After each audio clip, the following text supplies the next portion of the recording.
Douglas, I want to hear what you say to Christine's point about there's always been waves of immigration. It's just part of European history. Why now is this making you fear that actually Europe itself may be even on the verge of its own death because of this change that you discern in your book and in what you've been writing? First of all, the point that Christine makes does not prove the case, of course, does it? Because a lot of the areas where people don't like the diversity, shall we say, is because they've had enough of the diversity. It's not because they've never tried it. They've tried it and don't like it.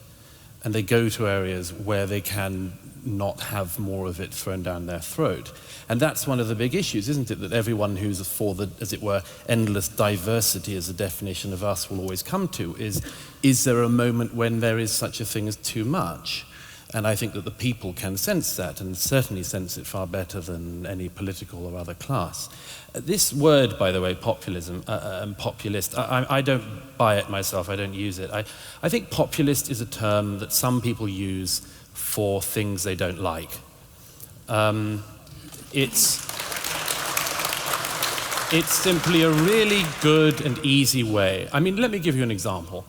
Monsieur Macron ran without a party, effectively formed his own movement, was a one-man show, very charismatic and so on. He's not described as a populist. Why? When Hillary Clinton does the us and them with Wall Street, as she did in her campaign, boasting that she was the only candidate so tough on Wall Street that they actually were fighting against her, who described Hillary Clinton as a populist? If Hillary Clinton had won the election, would it have been a populist win? If Remain had won, would anyone have said this is a populist thing? No. Is your Prime Minister a populist? Is our Prime Minister populist? No. I mean, she's the head of the Conservative Party. But you did hear a definition. You heard a definition from Elif there earlier, which was when it pits itself against the elite. It says we're the real people, the authentic people, against a foreign elite or a distant elite. And particularly, I'm just giving you Elif's definition. If it uses the techniques of democracy to, in some way, once it has power, to either suppress or just restrain democracy and democratic norms. First of all, the idea of us and them is a derogatory way of describing what, say, the liberal Dutch novelist Paul Scheffer described when he said, in order to make this work, we're going to need a we. We need a we. We need a first-person plural to describe ourselves as a society. And that is just another way of saying, oh, you're just doing us and them. Well, you do need an us. You do need an us. And as I say, I return to this point. If it is the case, Elif's point that one of the few definitions or the bits of a definition I could find agreement with is this thing of, as it were, overstating the power of elites and overstating your own, nascent ability to connect with the people and so on. Well, fine, but sometimes, people aren't onto nothing. If you were to describe a sort of incredibly disjointed, unelected, far, far high above the people and unaccountable to them thing, what could you do better than come up with the European Commission? Is it always populist?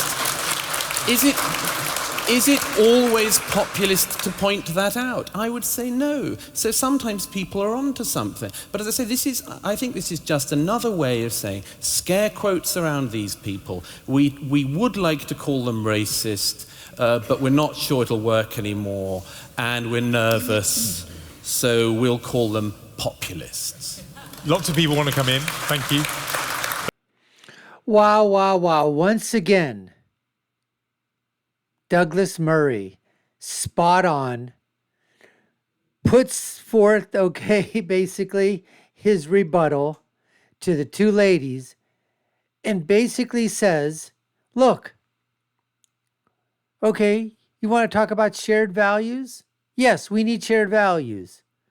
But then when he pivots and then he starts talking about the word populist and populism, they have a different connotation. And that's what he's saying. And what I really feel is that it is the left's new word, the new dog whistle, that the left and the progressives and the Democrats are going to use and have used to basically try to silence people because maybe the R word racist or the B word bigot, by God, no longer works as well.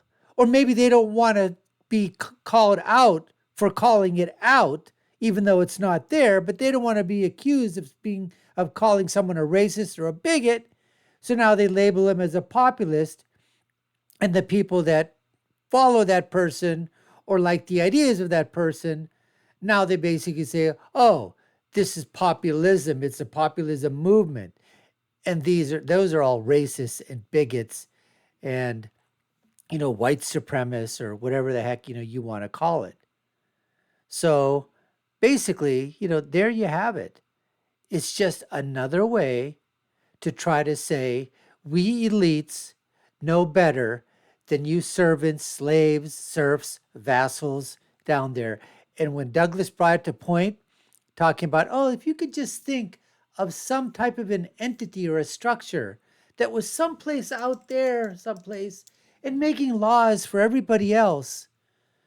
And you didn't have an input into it because the other people thought that they were just so much more cleverer than you are, so much more intelligent than you are. They know so much better for you and your families and what you need to eat and sleep and drive and drink and, where to go to work and, how much energy to use or not use. Yeah, let's see. The EU. Oh, let's see. Washington, D.C. Amazing, folks. Absolutely amazing. Anyways, we have a little bit more of this clip. It's going to finish off with one of the other people that are on there and, rebut to Douglas. So stick around for that. But before we do that, you're watching the Dr. Nasir Shaikh Show. I'm your host, Dr. Nasir. We welcome you all, one and all here. And what I try to do is give you my political prescription from my political perspective to basically try to say what happens when, media, social media, culture, science, government, everything just sort of comes together and collides. Let's go to more of the video right now. I just want to ask you, Luigi, about what your take on this is, because whether or not you accept the definition of either of our two debaters on this point, a lot of people discuss what is driving populism. Is it cultural anxiety, broadly defined, meaning the questions of identity and who is us and perhaps race, or is it just, more simply, economic hardship and pain? Christine mentioned globalization. Other people have talked about automation. People who are left behind economically. That's why they're turning to so-called, we may accept Douglas's worries, so-called populism. So two things. First of all, I like the definition, but there is a part missing, is the other side. The other side of populism is elitism. And I think that the two are very symbiotic, because you can have populism only when there is an elite that is elitist. And the elitists justify being elitist because they are populist and vice versa. And I think that there's not enough discussion these days of groups that are elite and have contempt to our ordinary people. When Hillary calls deplorable the people who vote for Trump, she's an elitist. When throughout Europe they say, you have to redo the referendum in England because the outcome is not the right one, and we keep going until we get the right outcome, or even sort of a debate whether you should have universal suffrage because the people don't understand, because we are smart and understand and they don't. I think that's elitism. And I think this elitism is very pervasive. I don't know enough about the UK, but I can tell you in the United States and in Italy is very pervasive. And I think that's part of the problem. And part of the problem is the elite is too separate from the rest of the people. In a sense, social mobility, even in the United States, has gone down tremendously. And you end up interacting only with some kind of people. In the shocking thing, how many friends do you have in the States who voted for Trump? It's very rare to find them. And they were not 50%, they were only 48, but they are 48% of the population. Where are they? That shows how separate from the rest of the people we live, and how elitist we are. Good. So you can't have populism without elitism. Where are you on this question of whether or not that populist move has peaked? Because in France, they just elected in huge numbers a very elitist figure in the form of Emmanuel Macron. There was no anti-elitism there. They were quite happy to embrace him as their new president. Does it mean the feeling you're describing has passed? I don't think so. I am on the side of people think that the primary cause is economical. And so I think that this is not going away anytime soon. I would be more interested in studying whether France is an exception, maybe because they're more middle class. And so that's the reason why they did not fall so much into that as other places. Oh, so they were not as left behind? As left behind and not so outraged. But considering a victory, the fact that a fascist leader got 35% of the vote, sorry, if those are the victories, I don't look forward to defeats. Yes. The gentleman here makes a very interesting point, saying that maybe the reason why in France they still voted Emmanuel Macron is that France still, has somewhat of a middle class. And as a moderator said, they don't feel, that left behind. They don't feel yet that perhaps the refugees and the immigrants have sort of, in their society have caused the type of distress that might be felt in other parts of Europe. And as the gentleman mentioned, that in Italy and the United States, and I love the way he pronounces elitism. I mean, it's just, I love different accents, folks. It's just wonderful to hear them. But you know what? If you say that, people are going to say, oh, you're bigoted, you're racist. That's a dog whistle because you don't like the way that they speak. No. Different accents, different countries, different languages. Even within the language, there's different tonalities, different ways of enunciating the words, right? Obviously, it's the accent. Elitism.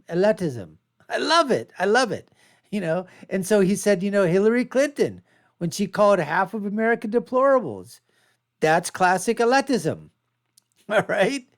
And so they don't attribute elitism to Trump, although you probably could say, he is certainly not middle class or upper middle class, but he doesn't behave like an elitist. He behaves like just one of the guys, even though he's a multi-billionaire. Anyways, we appreciate you taking the time to watch. You've been watching the Dr. Nasir Shaikh Show. I've been your host, Dr. Nasir. If you haven't done so already, subscribe to our channel, like, share, and follow us. Let us know in the comments below. What'd you think of Douglas Murray's comments? The gentleman here from Italy, the two ladies. And I'll leave you with my final thought, which is, when you're right, you're right. And when you're left, you're just wrong. Until next time, folks, take care and stay safe.